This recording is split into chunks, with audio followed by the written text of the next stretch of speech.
Assalamu alaikum wa rahmatullahi wa barakatuh. Allahumma salli ala Muhammadin wa ali Muhammad.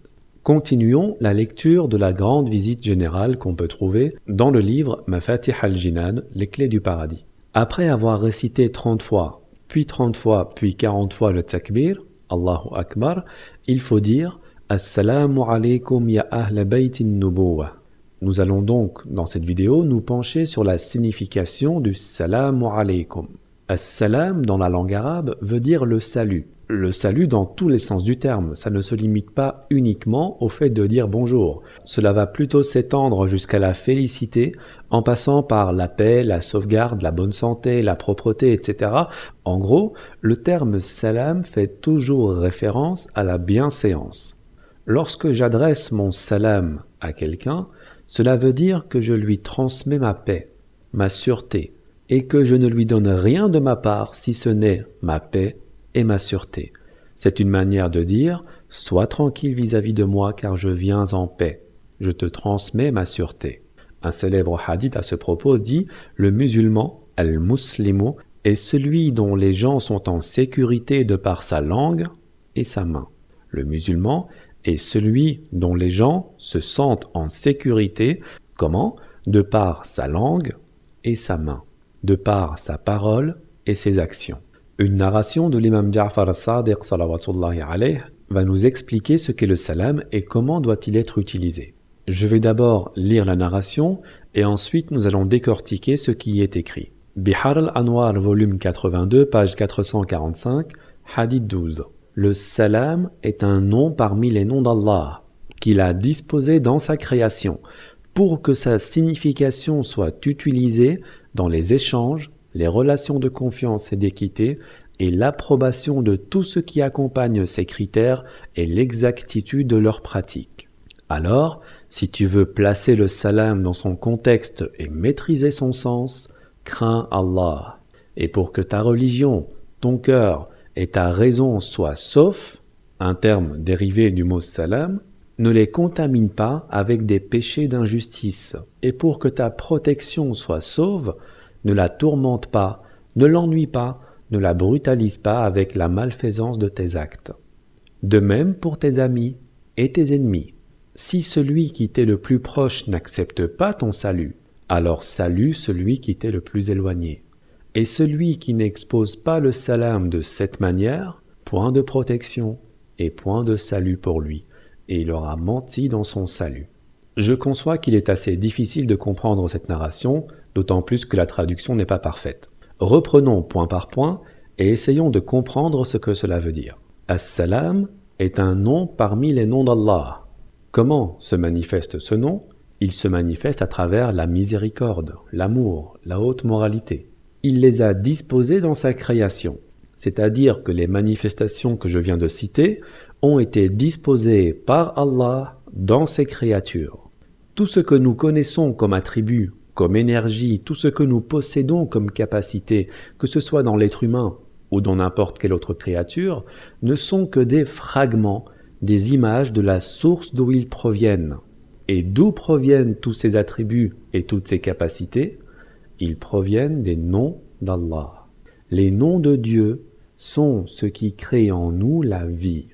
Ce sont les noms d'Allah qui transfigurent toutes les significations des éléments que je viens de citer, ainsi que tout ce que possèdent les créatures comme caractéristiques et capacités. As-salam est un nom parmi les noms d'Allah. Il les a disposés dans sa création. Pour quelle raison? Pour que sa création en utilise les sens et les significations. Dieu Tout-Puissant ne crée pas l'individu en lui attribuant le mauvais comportement. Et il ne crée pas non plus l'individu en lui attribuant le meilleur comportement. Allah Azza wa Jal a déposé dans l'individu la capacité d'être bon ou d'être mauvais, le libre arbitre. Il y a une capacité dans l'individu, celle de pouvoir faire un choix. Et cette capacité pousse l'individu à être bon lorsque cet individu est en harmonie avec sa nature, sa primitivité, son instinct. Instinct qui est le reflet du salam provenant des noms d'Allah. Et à l'inverse, lorsque l'individu est mauvais, Il se laisse alors emporter dans un sens diamétralement opposé à sa nature et donc opposé au salam. C'est pour cela que l'imam salawatullahi alayhi dit Allah a disposé le salam dans sa création. Pour quelle raison? Pour que sa créature en utilise l'essence. On parle bien là de la capacité de la créature à utiliser jusqu'à ce que se manifestent en elle et dans sa vie quotidienne les caractéristiques du salam. Il a disposé le salam dans sa création pour que sa signification soit utilisée ou dans les échanges, dans les relations de confiance et d'équité, et dans l'approbation, dans l'acceptation de tout ce qui accompagne ces critères et l'exactitude de leur pratique. Là, il s'agit des choses dont fait usage l'individu dans sa vie de tous les jours. Lorsque l'individu est d'une excellente éducation, qu'il a de bonnes manières, qu'il soit flatteur, flatteur est souvent perçu comme un terme péjoratif, on va plutôt dire élogieux. Il est évident que ses échanges, ses relations, son impartialité et son comportement vont dégager une image positive de lui. Allah a incorporé toutes ces caractéristiques dans la nature humaine. Et l'individu est celui qui rend possible l'extériorisation de ces caractéristiques dans sa vie quotidienne. Lorsque les échanges de cet individu sont salutaires, lorsque ses relations sont vraies et sincères, lorsqu'il n'y a pas de manquement à son équité, que sa sociabilité est honnête, qu'il ait en somme une nature juste et consciente, cela est la définition du salam. Lorsque le salam sort de notre langue et entre dans le cœur de notre interlocuteur, il doit sortir avec toutes ses significations. Il doit sortir comme il se décrit, l'air de dire « mes intentions avec toi sont saines, mes relations sont sincères, ma sociabilité avec toi est honnête, et tu ne trouveras pas en moi des zones d'ombre, et tu ne trouveras pas en moi de tricherie, et tu te sentiras en sécurité par ma langue et par ma main, parce que le musulman est celui dont les gens sont en sécurité de par sa langue et par sa main. » C'est cela qu'on doit transmettre lorsque nous disons « Assalamu alaikum ». Et si tu veux placer le salam dans son réel contexte, donc si tu veux faire du salam ce que Allah veut qu'on en fasse, et maîtriser son sens, que dois-tu faire? Crains Allah. Donc la réelle application du salam, le réel départ concret du salam, se fait à partir du moment où nous craignons Allah. Lorsque nous te saluons, lorsqu'on dit « Assalamu alaikum », cela veut dire « Ô toi à qui je transmets mon salam, je vais désormais m'entretenir avec toi sous la crainte d'Allah. » Et je ne suis pas en train de dire que c'est ce qui se passe réellement dans la réalité des choses. Je ne fais là qu'expliquer la parole de l'imam Ja'far as-Sadiq, salawatullahi alayhi. Il serait excellent si nous tous, nous appliquions les réelles significations de ce mot. Continuons. Pour que ta religion, ton cœur et ta raison soient saufs, soient salutaires. L'imam salawatullahi alayhi ici nous dit que la crainte d'Allah mène au salut de notre religion. Je rappelle que lorsque je dis salut ici, je parle de félicité. Et lorsqu'on parle de religion, c'est aussi bien le salut dans les fondements de la religion que le salut dans les branches de la religion. Et qu'est-ce que le salut dans la religion? Le prophète sallallahu alayhi wa sallam nous l'a clairement évoqué lorsqu'il a dit « Je vous laisse le Coran et ma descendance, les gens de ma maison. Si vous les suivez, vous ne vous égarerez jamais.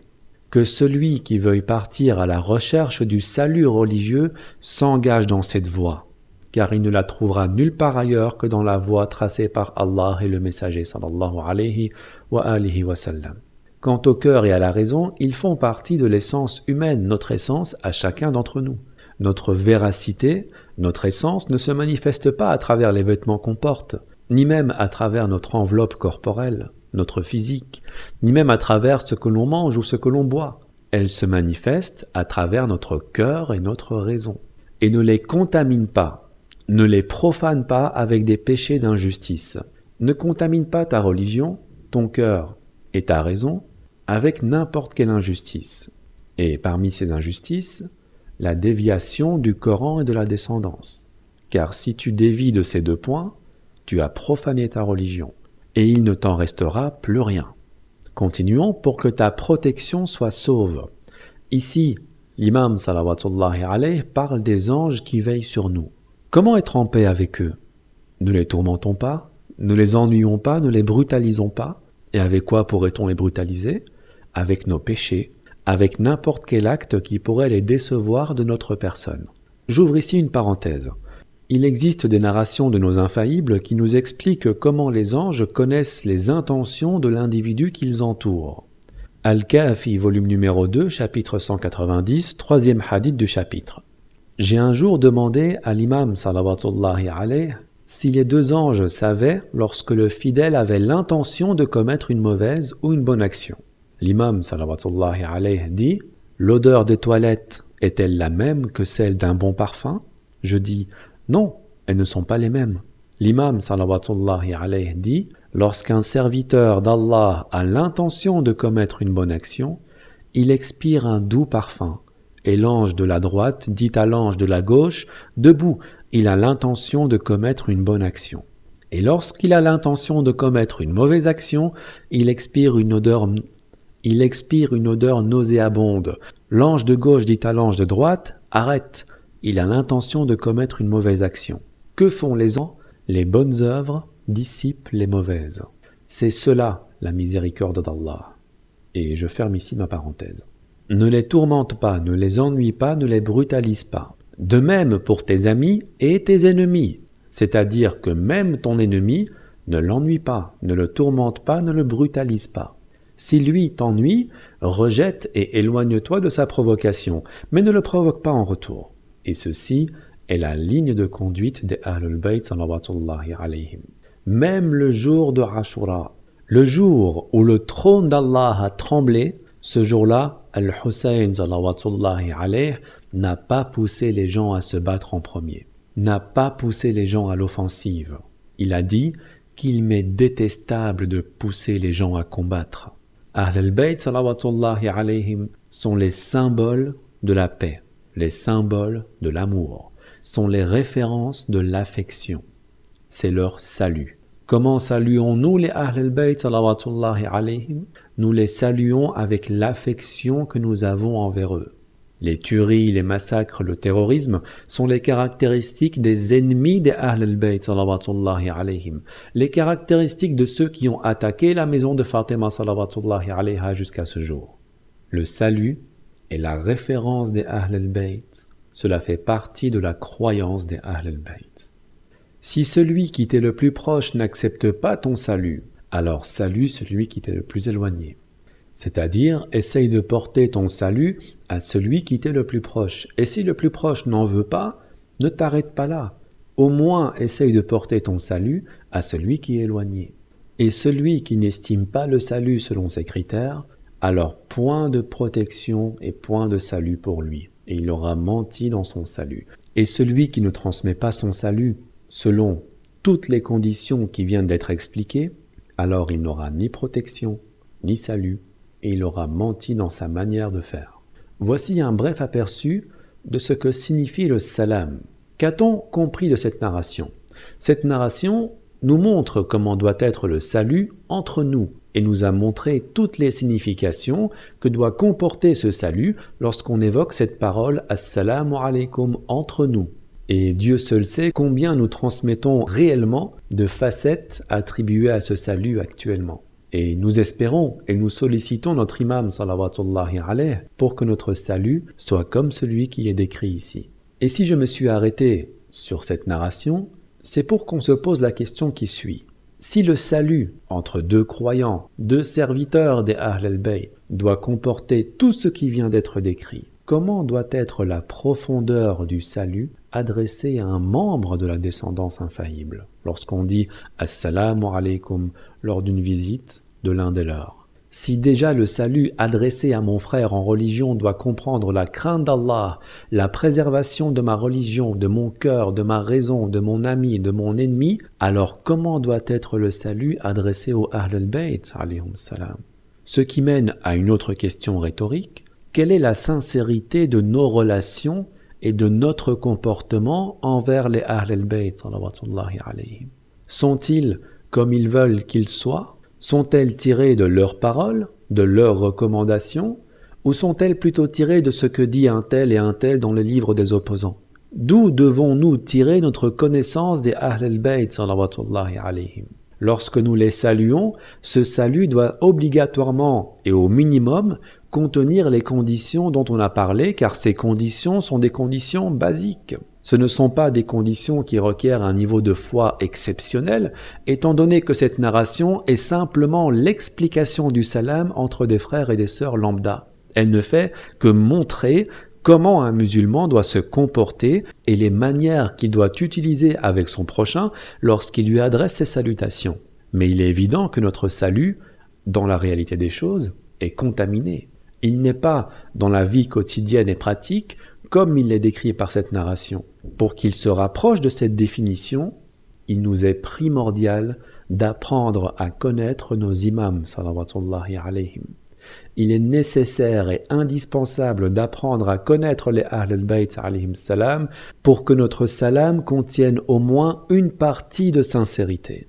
Et cette connaissance, nous devons la tirer d'où? Des Ahl al-Bayt eux-mêmes, à travers leur narration, non pas à travers les narrations de leurs ennemis ou les paroles de X ou Y qui vous rapportera des narrations de tout lieu, sauf de la demeure des infaillibles. Quand je dis « Assalamu alaykum », il faut qu'au minimum, j'ai la connaissance de sa signification rapportée par un infaillible comme nous venons de le voir. Après seulement, je pourrai l'utiliser de la manière dont il me demande de l'utiliser.